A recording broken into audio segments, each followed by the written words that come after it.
হেরে যদি কোরআন শরীফের আয়াত ফিরে কোন যে বাবা লিখছি কোরআনে 2 বছর পরে দুধ ছেড়ে দাও, এতে ছাড়বে না, এতে দুধ খাইতে চাই।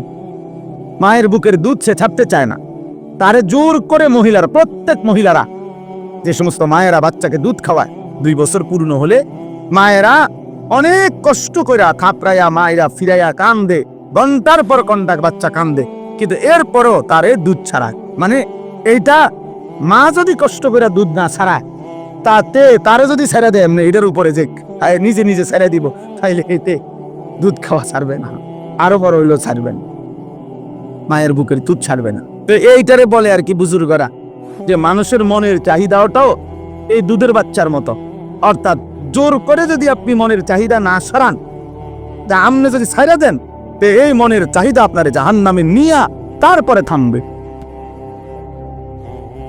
জাহান্নামে পৌঁছে গেছে, নফস তোমার জাহান্নামে পৌঁছায় দিবে দোস্ত। একজন নারী দেখে তুমি থেমে যাবে না, না, এবার দেখতেই থাকবা, দেখতেই থাকবা, দেখতেই। এজন্য নেশাখোর মদখোর যারা গোটা সাগর যদি মদ বানায়া দেয় হারাম করে, এরপরও তৃপ্তি হয় না। দেখেন যারা মদখোর, নেশাখোর, গাঁজাখোর, ফুট্টাখোর, বাবাখোর, ডাইলখোর, হায়ানখোর, এগুলো লাটার উপরে আল্লাহ রাসূল বলছে মুদমিনু খামরিন, যে নেশাখোর তার জন্য জান্নাত হারাম, হারাম, তার জন্য জান্নাত হারাম। নবীজি বলছে শবে বরাতের রাতে, যে রাতে আল্লাহ তাআলা কোটি কোটি বান্দাকে মাফ করে দেয়, সেই পবিত্র বরকতময় রাতেও এই নেশাখোরকে আল্লাহ মাফ করে দেয়, মাফ করে। এজন্য যুবক, এক ফোঁটা নেশার সাথে যদি কারো সম্পর্ক থাকে, রহম করো নিজের উপরে, ছেড়ে দাও। বলে 1-2 ফোঁটায় কিচ্ছু হবে না, না, খোদার কসম 1 ফোঁটাও হারাম। কুল্লু মা আসকারা ফাকালিলুহু ওয়া কাসীরুহু হারাম। নবীজি সাল্লাল্লাহু আলাইহি সাল্লামের হাদিস, যা নেশা তৈরি করে তার সামান্য হারাম, বেশিও হারাম। পেশাবের 1 ফোঁটা খেয়ে দেখো, পায়খানার 1 ফোঁটা, এক সামান্য পায়খানা খেয়ে দাও, সামান্যই তো এটা। কোরআনুল কারীমের মধ্যে আল্লাহ তাআলা বলছেন নেশাখোর, স্পষ্টভাবে আল্লাহ তাআলা বলছেন এটা শয়তানের কাজ, মিন আমালিশ শয়তান। আর শয়তান তোমাদেরকে কি চায়? মদ এবং জুয়ার মাধ্যমে আইয়ুকিয়া বাইনাকুমুল আদাওয়াতা ওয়াল বাগদা, শত্রুতা, বিদ্বেষ তৈরি করে। ওয়ায়াসুদ্দুকুম আন যিকরিল্লাহ, আল্লাহর স্মরণ থেকে সরিয়ে রাখে মদ, জুয়া। ওয়া আনিস সালাহ, এবং 5 ওয়াক্ত নামাজ থেকে ফিরিয়ে রাখে। আল্লাহ বলছে ফাহাল আনতুম মুনতাহুন, হে আমার ইমানদার বান্দা, তাহলে এতগুলো ক্ষতিকর কথা শুনে তুমি কি মদ এবং জুয়া থেকে ফিরবে না? তাফসীরের মধ্যে আছে বন্ধু, কোরআনের তাফসীরে আছে, এ আল্লাহ যখন এই আয়াত নাজিল করছে ফাহাল আনতুম মুনতাহুন, হে আমার ইমানদার বান্দারা, মদ এবং জুয়ার থেকে তোমরা তাহলে ফিরবে না, ফিরবা না? তো সাহাবায়ে কেরাম সবাই তখন নবীজির সামনে যারা উপস্থিত শুনছে নবীজির জবানে এই আয়াত সাথে সাথে সাহাবীরা বলছে, 2 হাত তুলে আল্লাহকে সাক্ষী রেখে বলছে, ইয়া রাব্বি কাদ ইনতাহাইনা, ইনতাহাইনা, হে আল্লাহ আমরা ছেড়ে দিলাম, ছেড়ে দিলাম। এজন্য এখনো তোমরা সবাই বলো যে আল্লাহ আমরা ছেড়ে দিলাম। বলে হাত উঠান, হাত উঠান, বলেন, বলেন আমরা আল্লাহ ছেড়ে দিলাম। আল্লাহ তৌফিক দান করেন। অর্থ হলো আমরা সবাই নেশা করি, আমি এটা বলি না, বুঝানোর উদ্দেশ্য হলো যে আল্লাহর নাফরমানি থেকে আমরা বিরত থাকবো। একক ব্যক্তিকে তো দাঁড়া করানো লজ্জার বিষয়, এজন্য সবাই মিলে হাত তুলব। নির্দিষ্ট একজনকে চিহ্নিত করা, এটা তো তার জন্য আত্মমর্যাদার বিষয়। আল্লাহ বুঝার তৌফিক দান করে। প্রিয় ভাই আমার, বাপ, আমাদের এটা উচিত, আমাদের এটা উচিত। আমি যে 3টা আয়াত পড়ছি, এই 3টা আয়াতের সূরা বাকারার মূল বক্তব্য এই কথাটা যে নিজের ঈমান শুধু জবানের উচ্চারণ যথেষ্ট না, বরং কর্মের প্রমাণ দিলে মুমিন হয়, মজবুত হয়, ঈমান মজবুত হয়, ঈমান ঠিক থাকে। যদি কেউ জবানে তো বলে আমি আল্লাহকে মানি, আখিরাতকে মানি, কিন্তু কর্মে, আমলে, বাস্তবে ঈমান ইসলামের যদি তার মধ্যে নমুনা না থাকে, খোদার কসম আল্লাহ বলছে সে মুমিন না, সে মুনাফিক। এই আয়াত এটা বলছে মুনাফিকের চিহ্ন, অমিনান নাসি মান ইয়াকুলু আমান্না বিল্লাহি ওয়া বিল ইয়াউমিল আখির। আল্লাহ বলেন বহু মানুষ আছে এমন যারা জবানে বলে আমি আল্লাহকে মানি, মুখে পরিষ্কার বলতেছে আমি আল্লাহকে মানি, আখিরাতকে মানি, কিন্তু আল্লাহ নিজে বলতেছে ওয়ামা হুম বিমুমিনিন, না না না, এরা মুমিন না, এরা মুমিন না, এরা মুনাফিক, এরা মুনাফিক। এজন্য প্রিয় বন্ধু, জবানে আল্লাহকে মানি, এটা যে কাউকে জিজ্ঞেস করলে এখানে বলবে আমি আল্লাহরে মানি। আখিরাত মানো কিনা, বলবে হ্যাঁ মানি। তাহলে যদি আল্লাহকেই মানো, আখিরাতকেই মানো, তো চেহারা এমন কেন? সেজদা ছুটে গেছে যে ভাইয়ের, যেই বাবার, কেন নামাজ ছুটে গেল? আল্লাহকে মানলে নামাজ পড়লেন না কেন? আখিরাতকে মানলে নামাজ পড়লেন না কেন? আপনি বলতেছেন ক্ষুধার্ত, তো ভাত খাচ্ছেন না কেন? বলতেছেন পিপাসার্ত, তো পানি পান করছেন না কেন? বলতেছেন জান্নাত পেতে চাই, তোর সেজদা দিচ্ছেন না কেন? বলছেন জাহান্নাম থেকে বাঁচতে চান, তো হারাম ছাড়ছেন না কেন? বলেন কেন ছাড়ছেন না? ইনসাফের সাথে বলেন, ইনসাফের সাথে বলেন। প্রিয় ভাই, নিজের উপরে দয়া করুন। সার্টিফিকেট দেখে মুসলমান না, হাসরের ময়দান ভোটার আইডি কার্ড দিয়ে না, জন্ম নিবন্ধন সনদ দিয়ে না, পাসপোর্ট দিয়ে না, সেজদা দিয়ে, সেজদা আল্লাহর গোলামি, আল্লাহর বন্দিগি দিয়ে প্রমাণ করতে হবে আমার দিলের মধ্যে কালেমা, আমার জবানে কালেমা, আমার সারা দেহে কালেমার প্রতিচ্ছবি, ইমানের প্রতিচ্ছবি, তাইলেই আমি মুমিন, নাই তো মুনাফিক। নাই তো কি বলেন না, নাই তো কি? দেখে শুনলেন আল্লাহ বললেন ওমা হুম, হে কয় আমি আল্লাহরে মানি, আল্লাহ কয় না। হে কয় আমি আখিরাত মানি, আল্লাহ কয় না। তুমি মুমিন না। তাহলে কি বোঝা গেল? একজন মানুষ মুখে বলার পরেও আল্লাহ বলতেছে সে মুমিন না, তাহলে বোঝা গেল শুধু মুখের উচ্চারণ যথেষ্ট নয়। এটা বাদ না, মুখে উচ্চারণ করতে হবে না এটা না, মানে মুখের উচ্চারণই শুধু কি নয়, যথেষ্ট না। কর্মের প্রমাণ দিতে হবে, কর্মের প্রমাণ দিতে হবে। আমলের ঘাটতি মুনাফিকের চিহ্ন, আমলের অলসতা মুনাফিকের চিহ্ন, মুনাফিকের চিহ্ন। কোরআনুল কারীম থেকে আমি শুনাই বাবা, কোরআন আল্লাহ স্পষ্ট বলছে, সূরা তাওবার মধ্যে আছে মুনাফিক কেমন তারা, আল্লাহ পরিষ্কার বলছে ওয়ালা ইয়াতুনাস সালাতা ইল্লা ওয়া হুম কুসালা। আল্লাহ বলে মুনাফিক তারা যারা নামাজে আসে না, আর যদি আসেও অলস বারু। প্রথমত নামাজেই আসে না, দ্বিতীয়ত যাও কুদ্দুরা আসে তাও জান চলে না, অলস। কুসালা মানে অলস। এই যে অলসতার কথা একটু আগে বলছি, অলসতা ইমানের কাজে, আমলের কাজে খোদার কসম সরাসরি মুনাফিকের চিহ্ন। ওয়ালা ইউনফিকুনা ইল্লা ওয়া হুম কারিহুন। আর দ্বিতীয়ত আল্লাহ বলে মুনাফিকের চিহ্ন যারা আল্লাহর রাস্তায় খরচ করে না, যদিও করে তো প্রচন্ড অনিচ্ছা সত্ত্বে। যদি কখনো দেয়ও, আচ্ছা যা বেশি যন্ত্রণা করস, জানে টাকা 100 নিয়ে বেড়া, টেয়া গেলে গেছে, টেয়া বলে গেলে গেছে, দিছে টেয়া 100, আবার কক যা টেয়া পয়সার মায়া করে লাভ নেই, যা নেই বেড়া। এতবার কইলে কেমনে না দেয়? মানুষ বলে না যে এতবার কইলে কেমনে না দেয় বেড়া, বারবার ঘুরিয়ে আইয়ে যা দিলাম দিলাম। এটা কি দান হইল? লান তানালুল বিররা হাত্তা তুনফিকু মিম্মা তুহিব্বুন। এক সাহাবী শুধু কেবল মসজিদে নববীতে খেজুর দান করছে গরিব সাহাবীদের জন্য। খেজুরের যে ছড়া, এই খেজুরের কলার ছড়ার ছড়ির মতো খেজুরের ছড়ি, এইটার মধ্যে কিছু খেজুর আছে একটু পচা, এই আর কিচ্ছু না। এই কদ্দুর অপরাধ। আল্লাহ তাআলা কোরআন আয়াত নাজিল করছে, সবচেয়ে প্রিয়টা দান না করলে সেই দানের বিনিময়ে আল্লাহ কখনোই কোনো নেকি দিবে না। কি পরিমাণ সাহাবায়ে কেরামের সংশোধন খুদ আল্লাহ করছে। এক সুতা 19-20 হয়েছে, তা জিব্রাইল যেন সাইয়া রয়েছে। ব্যাপারটা বুঝুন না, এরকম বহু আয়াত, এটা ভয়ের ব্যাপার। হযরত আবু বকর সিদ্দিক, ওমরে ফারুক নবীজির সামনে একবার জীবনে আওয়াজ একটু ভারী করে লাইছে, উঁচা একটা কথার তর্ক করতে গিয়ে জোরে কথা কইয়া ফেলছে। আল্লাহ তাআলা আস্তা সূরা নাজিল করে বলছে, সাবধান। কিতা ঘটনা কিতা? কার সামনে কথা বড় করলা? এই কার সামনে কথা বড় করলা? সরাসরি আবু বকর ওমরের মতো সাহাবীকে বলছে, শোনো, বেখেয়ালিতে এমন ভুল করো না যে ভুলের কারণে হতে পারে সারা জিন্দেগীর আমল একসাথে শেষ হয়ে যাবে। আন তাহবাতা আমালুকুম ওয়া আনতুম লা তাশউরুন, অথচ টেরও পাইবেন। সেই পর শেষ পর্যন্ত হযরত আবু বকর সিদ্দিক রাদিয়াল্লাহু তাআলা আনহু কিছুদিন এত আস্তে কথা বলতেন যে নবীজি আবার ডাককে আনতে হইতো, আবার কিতা কিছু বুঝি না। আর অজরে কাঁদতেছিলেন। ওমর শুধু কাঁদতেই ছিলেন, কথাই বলা বন্ধ করে দিছেন।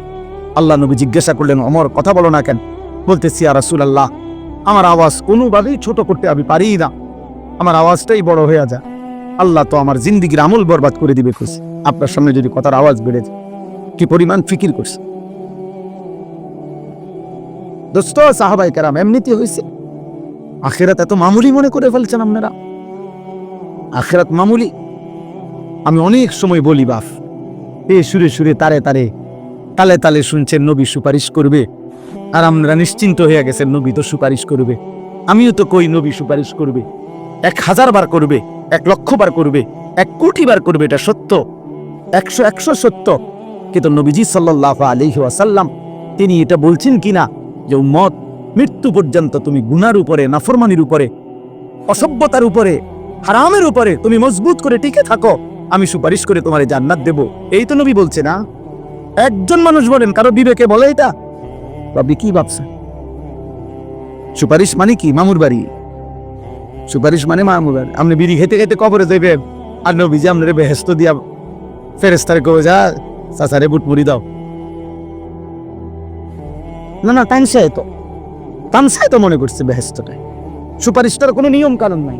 হাউজে কাউসারের পানি কিতা? পানির বোতল, 15 টাকা পানির বোতল। হ্যাঁ, হাউজে কাউসারের পানি মামুলি মনে করছেন, এটার কোনো নিয়ম কানুন নাই। আমি গেলেই দিয়ে দিও বালতি দিয়ে আপনারে। আফসোসের ব্যাপার। ধোকা খাবেন না, ধোকা খাবেন না, ধোকা খাবেন না।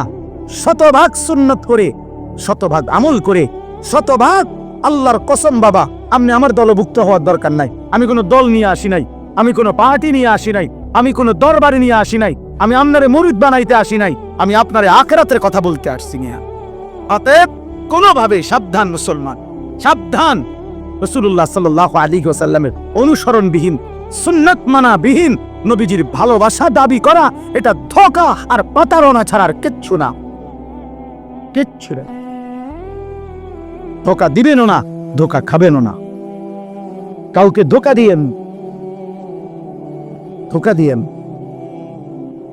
হালাল হারামের কোনো মিশ্রণ নাই, পার্থক্য নাই, কোনো অনুভূতি নাই। আপনি নবীর আশেক, নবীর এশক, আমরা চিরা খাই, আমরা ভাত খাই না, আমরা বুঝি না। আপনি উদা ভাত খান, কাজে ঝগড়ার দরকার নেই আমার। আমি ঝগড়া একটা মানুষও না, আমার ঝগড়া পছন্দও না। আপনিও বেঁচে যান, আমিও বাইচা যাই। কথা বলেন না কেন? বাইচা যাই ভাইয়া, আখিরাতে বেঁচে যাই। চলো, মালিকের ধরা বড় শক্ত ধরা। এই ঠেলাঠেলি ধাক্কা ধাক্কি এখানেই মানাবে। আখিরাত বড় মারাত্মক বিষয়। আখিরাত বড় ভয়ের জায়গা। আল ফাজাউল আকবার, আল্লাহ কোরআনে বলছে সবচেয়ে বড় ভীতিকর জায়গা হাসরের মাঠ। হাসরের মাঠ, হাসরের মাঠ। 1.25 লক্ষ আম্বিয়া দিন রাত কেঁদেছেন হাসরের মাঠের ভয়ে। লক্ষ লক্ষ সাহাবায়ে কেরাম কেঁদেছেন রাত দিন হাসরের মাঠের ভয়ে। সারা পৃথিবীর সমস্ত আউলিয়ায়ে কেরাম দিনে রাতে চোখের পানি ফেলে কাঁদছেন। কি কারণে? যে নামাজ ফিরে ভুল করছে এই কারণে কান্দে নাকি? রোজা রেখে অপরাধ করছে এই জন্য কাঁদছে? হাসরের মাঠের ভয়ে কাঁদছে। নলে কান্দে কেন ওনারা? উনি তো নামাজ পড়ছেই, উনি কাঁদবো কিত্ত তাহলে? উনি তো রোজা রাখছেই, উনি কান্দে কা? উনি তো দান সৎকার করছেই। কথা বোঝেন নাই আমার? উনি কাঁদে কেন? কাঁদে হাসরের মাঠের ভয়ে। হাসরের মাঠের ভয়ে যাহা যদি আল্লাহ প্রত্যাখ্যান করে, যদি আল্লাহ গ্রহণ না করে, যদি আল্লাহর কাছে কবুল না হয়, তো কি হবে? যদি নবীর দরবার থেকে ফেরেশতা বলে তাড়িয়ে দেয়, আর নবীজি যদি বলে সহকান সহকান, দূর হও উম্মত, কি হবে আমার? কে দিবে আমাকে আশ্রয়? কে করবে আমার জন্য সুপারিশ? কোরআন শরীফে আছে, আল্লাহ বলছেন শতভাগ দিন মানে যারা আল্লাহর রাস্তায় খরচ করে, যারা, খোদার কসম কোরআন শরীফে আছে, তাদের বৈশিষ্ট্য হলো অকুলুবুহুম ওয়াজিলাতুন। প্রতিটা সেজদা দিতে গিয়ে, প্রতিটা দান সদকা করতে গিয়ে, প্রতিটা আল্লাহর বন্দেগী করতে গিয়ে তাদের দিল একই অবস্থায়, ইবাদতরত অবস্থায়ও তাদের অন্তর আল্লাহর ভয়ে কাঁপতে থাকে, আল্লাহর ভয়ে কাঁপতে থাকে। আমরা খামখেয়ালি করে, খামখেয়াল বিড়ি খেতে খেতে কয় বেটা নবীর আসে। ফাগলামি করেন মিয়া, কেন ফাগলামি করবেন? কথায় কথায় গালি দেন মিয়া, আবার কোন নবীজির আশেক মিয়া। কার সাথে খামখেয়ালি করেন? আখিরাত কি খামখেয়ালির জায়গা মিয়া? একটু মস্কারি করেন, ঠাট্টা মস্কারি করেন। আমনের বিচার আমি নি করবো, আমার বিচার আমনি করবে, কথা বলেন না কেন? তাইলে আমরা আমরা আমি আপনার একটা বুঝ দিয়ে লাইলাম, আপনি আমার একটা বুঝ দিয়ে লাইলেন, কি রং তামাশা? হ্যাঁ, তা আখেরা আজকে ছেলেরা তোমরা বুঝতেই আছো না। কত ছেলে তোমরা, আরে বাবা সুস্থ সবল মানুষ, তোমরা টোটালি একটা ওয়াক্ত নামাজ পড়ো না। মুসলমানের ঘরে জন্ম নিয়ে এত বড় জানোয়ার হইলা কেমনে, এত বড় পশু হইলা কেমনে? আল্লাহকে সেজদা না করে থাকো কেমনে বেটা? কেমনে নবীর উম্মত পরিচয় দিবা? হাসরের ময়দানে দাঁড়াইবা কেমনে দোস্ত?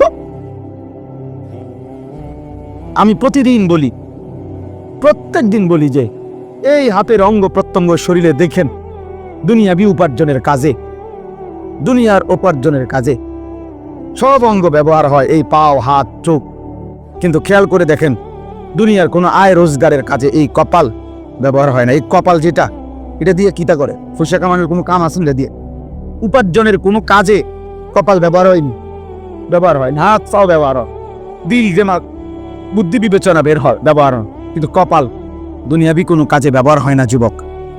খোদার কসম, তাহলে আল্লাহ কপাল কেন দিলেন? আল্লাহর কসম, রব্বে কাবার কসম, কপাল আল্লাহ শুধু বানাইছেনি সেজদার জন্য। এই জন্য সেজদা কাকে বলে ইমাম? ওয়াদউল জাবহাতে আলাল আরদ। সেজদার আরবি সংজ্ঞা কি? সেজদার সংজ্ঞাই এটা যে জমিনের মধ্যে কপাল রাখা।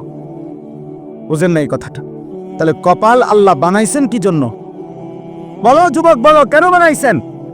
তাহলে অতএব যেই কপাল সেজদা দেয় না, তোর সেই কপালের উপরে আমি থুতু মারলাম, থুতু মারলাম, থুতু মারলাম তোর কপালে, তোর কপালে থুতু মারি তোর কপালে, তোর এই কপালে লানত তোর কপালে, লানত তোর কপালে। কেন সেজদা দিবি না? নাফরমান, তুই মুসলমানের বাচ্চা না? তুই এক মার দুধ খাস তাই? কেন সেজদা দিবি না নাফরমান? নামাজ পড়বি না কেন? সমস্যা কোথায়? তোরে কামড়াইছে কি? কোন শয়তানে কামড়াইছে করে নামাজ পড়বি না কেন? বেটা, কোন শয়তানে কামড়াইছে? সারা পৃথিবীর উলঙ্গ নারী নর্তকী দেখে কি কাম হয়েছে? কি শরীরের কোনো 2 পয়সার ফায়দা হয়েছে? যৌন ক্ষমতাটা নষ্ট হয়েছেন, শরীরের সক্ষমতাটা নষ্ট হইয়া এরপরে বয়স হইলে হ্যাঁ কান্দি। আমরা জানি তো, আমরা তো জানি, আপনাদের না মানুষে কয় না, আমরা তো কয়। হ্যাঁ, হুজুর দোয়া করে একটা কথা কানে কানে কইতাম, হুজুর নাই নাই, হুজুর হারবালো কামে ধরে না, কত হারবালো ওষুধ খাইলাম হুজুর, আর হারবালো আর ধরে না। আমি ইচ্ছা করে বলছি, আমার ছেলেদের ফেরানো দরকার, এই জন্য বললি। আখিরাত তো বরবাদ হবেই হবে, দুনিয়াও বরবাদ হবে।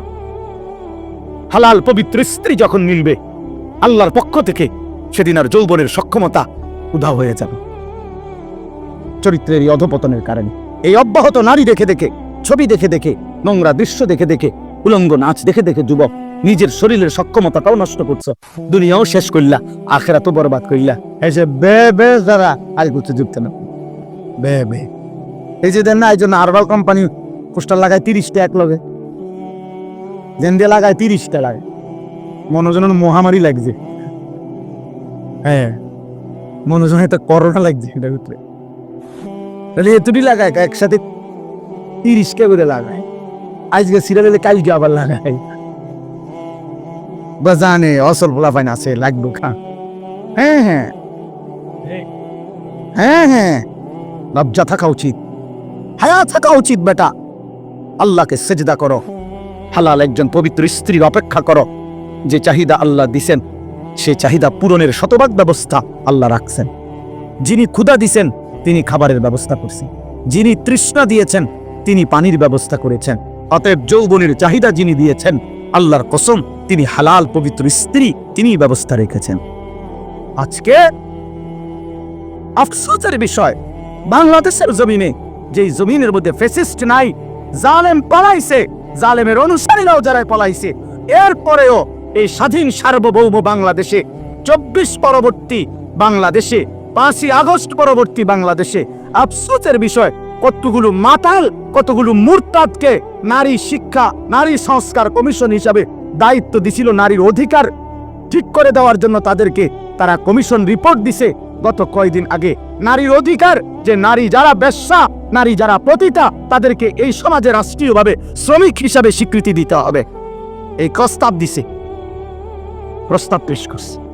এটা প্রস্তাব, যৌনকর্মীকে শ্রমিক হিসাবে, ওয়ার্কার হিসাবে স্বীকৃতি দিতে। আশ্চর্য, এটা বাংলাদেশে আশ্চর্য। এই সময় কেমনে সম্ভব হলো? এই মুরতাদ, এই মহিলাগুলো এগুলো কিভাবে পারলো? এই কলমে উঠলো কিভাবে কথা? পৃথিবীর কোনো মানুষ, একেবারে পৃথিবীতে কোনো মানুষ, যেখানে কোনো বিধর্মী, কোনো কাফেরের সমাজেও এমন অভদ্র কথা হইতে পারে না। পৃথিবীতে বেশ্যাবৃত্তি, পতিতাবৃত্তি পৃথিবীর কোনো সমাজে, এটাকে সমাজের অংশ কেন বলা হবে? এদেরকে সমাজের, ওরা বলতেছে এটা সমাজের অংশ, এরা সমাজের অংশ। এদের অধিকার কি দরকার? তো এদের অধিকার ইসলাম বলছে এদেরকে গুনাহ থেকে ফিরায় আনা। আল্লাহ রাসূল সাল্লাল্লাহু আলাইহি সাল্লামের হাদিসে আছে, নবীজি একবার হাদিসে বলছে, আশ্চর্য একটা বাক্য নবীজি একদিন বলছে, সাহাবীরা অবাক হয়ে গেছে। নবীজি বলছে, উনসুর আখাকা জালিমান আও মাজলুমান। এই হাদিসটা যখন নবীজি বলছে, সাহাবীরা অবাক হয়ে গেছে। মানে অর্থ হলো, নবীজি বলছে তোমার ভাইকে, ইমানদার ভাইকে তুমি সাহায্য করো, যদি সে জালেম হয় তবুও, যদি সে মজলুম হয় তবুও। বুঝেন নাই? তো সাহাবীরা অবাক হয়ে প্রশ্ন করলো, ইয়া রাসূলুল্লাহ, মজলুম তারে সাহায্য করা এটা তো যুক্তি আছে, কিন্তু যে জালেম তারে সাহায্য করব কেন? কথা বুঝেন নাই? হেরে সাহায্য করা মানে কি? আল্লাহর কসম, নবীজি বলছেন জালেমকে সাহায্য করা, এই কথার অর্থ হলো তাকে জুলুম থেকে ফিরাইবার চেষ্টা করা, এটাই তাকে সাহায্য করে।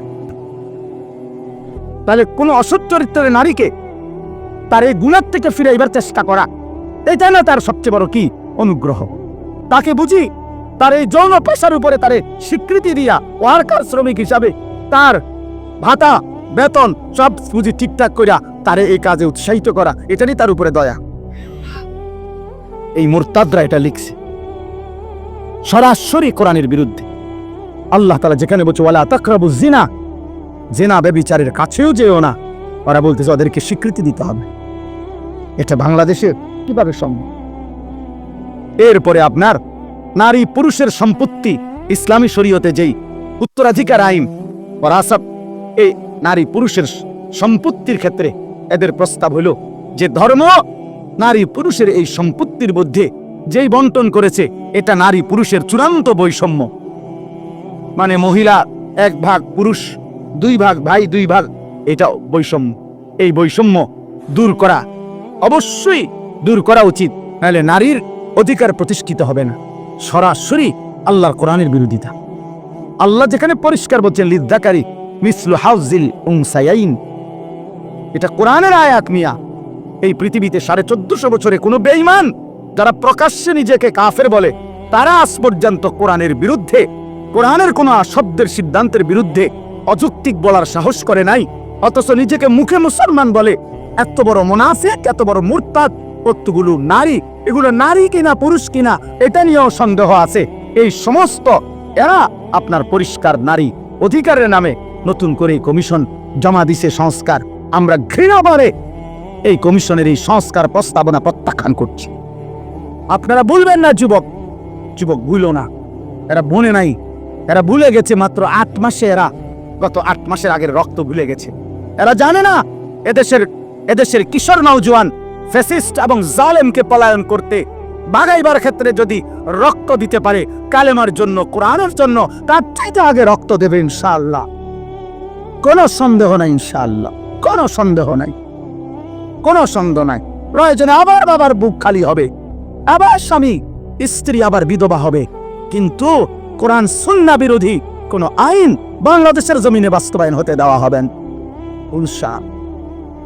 হেফাজতে ইসলাম বাংলাদেশ আগামী 3 তারিখ, মে মাসের 3 তারিখ শনিবার, কালকে শনিবারের পরের শনিবার ঢাকা সোহরাওয়ার্দী উদ্যানে এর প্রতিবাদে মহাসমাবেশের ডাক দিছে সারা বাংলাদেশ ব্যাপী। যুবক ভাই, তোমরাও যাওয়ার চেষ্টা করবা।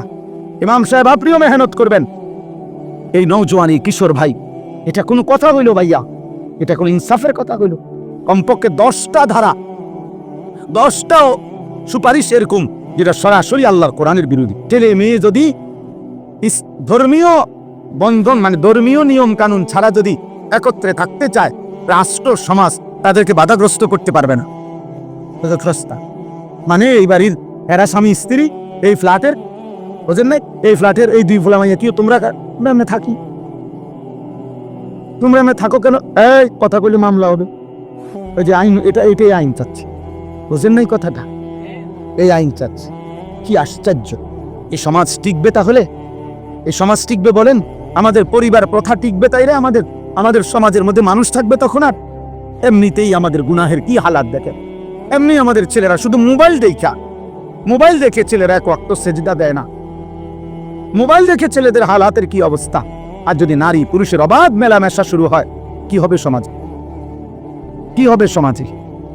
এই জন্য আলহামদুলিল্লাহ সারা বাংলাদেশ থেকে ওলামায়ে কেরাম প্রতিবাদ করছে, এবং ওলামায়ে কেরামের এই জমিনে বাংলাদেশে ইনশাআল্লাহ এমন ঘৃণ্য কোরআন সুন্নাহ বিরোধী নারী সংস্কার কমিশনের এই প্রস্তাবনা পাশ হতে দেওয়া হবে না ইনশাআল্লাহ। লড়াই হবে ইনশাআল্লাহ, আবার যুদ্ধ হবে ইনশাআল্লাহ। আল্লাহ তাআলা আমাদেরকে বুঝার তৌফিক দান করে। আমার প্রিয় ভাই, আমার কথা শেষ। আমি অনুরোধ করছি, কিশোর নওজোয়ান বাবা ভাই, পর্দার আড়ালের মা বোন, নিজের ঈমান প্রমাণ করেন কর্মের মাধ্যমে, আমলের মাধ্যমে। ওই যে বললাম, এটাই বললাম, আল্লাহ তাআলা বলছেন যে মুনাফিক সে অলসভাবে নামাজ পড়ে, যে মুনাফিক সে অনিচ্ছা সত্ত্বে দান করে। তাইলে আল্লাহর ইবাদতের মধ্যে ঘাটতি করা, কমতি করা, আমলের মধ্যে, এটা মুনাফিকের চিহ্ন। কিসের চিহ্ন এটা? আল্লাহ তাআলা আমাদেরকে মুনাফিকি হওয়া থেকে হেফাজত করেন। আমার বন্ধু, এক জাররা ঈমানের অভাবে অনন্তকাল চিরস্থায়ী জাহান্নামের আগুনে পুড়তাম। যদি ঈমান একটু, কমপক্ষে এক জাররা ঈমানও যদি না নিতে পারি, ঈমান হারা মানুষ অনন্তকালের জন্য জাহান্নাম না। কোরআন শরীফ আছে, দুনিয়ার জান্নাতি দুনিয়ার বন্ধুদেরকে যারা জাহান্নামী হইছে পরিচিত, তাদেরকে দেখবে জাহান্নামী, দেখা ডাক দিয়ে বলবে, দোস্ত, ওয়ালাউলা নি'মাতু রাব্বি লাকুনতু মিনাল মুহদারিন। আল্লাহ যদি দয়া না করতো রে, আজ তো হয়তো আমিও তোর সাথে থাকতাম। এরপরে বলবে, বন্ধু, আফামা নাহনু বিমাইয়িতিন, প্রিয় বন্ধু শোনো, আর কোনোদিন তোমারও মৃত্যু হবে না, আমারও মৃত্যু হবে না। অতএব বুঝতো রে, তোর জাহান্নামের দুঃখ আর শেষ হবে না, আমার জান্নাতের সুখ আর শেষ।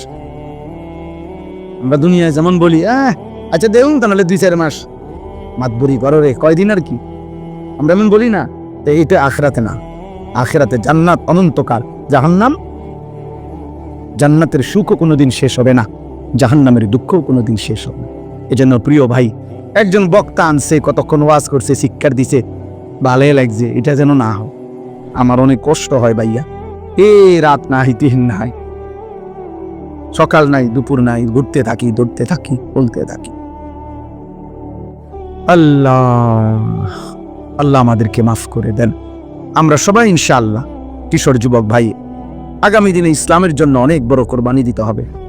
জানো না ভাইয়া, এই ফিলিস্তিন ইসরায়েলের এই যুদ্ধ, গাজার মুসলমানের এই রক্ত, 9 বছরের এক বাচ্চা, তোমার পত্রিকায় ছবি দিছে, 9 বছরের একটা ছেলে ফিলিস্তিনি, সে পৃথিবীবাসীর কাছে জানতে চাইছে, তার 2টা হাত উড়ে গেছে বোমার আঘাতে।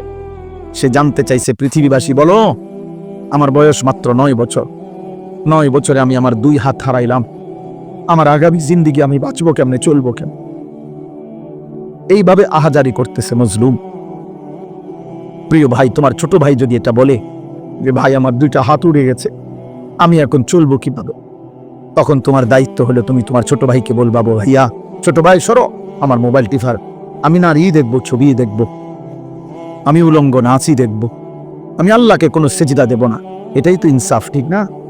তো দেখো, ঠিক আছে ভাই, যারা নামাজ পড়ো না, যারা সেজদা দাও না, তোমার মুসলমান মায়ের এই করুণ পরিণতি, বোনের, ভাইয়ের, বাবার, ওয়াল মুস্তাদাফিনা মিনার রিজালি ওয়ান নিসাই ওয়াল বিলদান আল্লাযীনা ইয়াকুলুনা রাব্বানা আখরিজনা মিন হাযিহিল ক্বরিয়াতিজ যালিমি আহলুহা। দুর্বল, অসহায় নারী, শিশু, বৃদ্ধ চিৎকার করছে আর বলছে, আল্লাহ, জালেমের জমিন থেকে আমাদেরকে বের করে নেন। এমন কঠিন মুহূর্তেও যাদের কপালে একটা সেজদা দিতে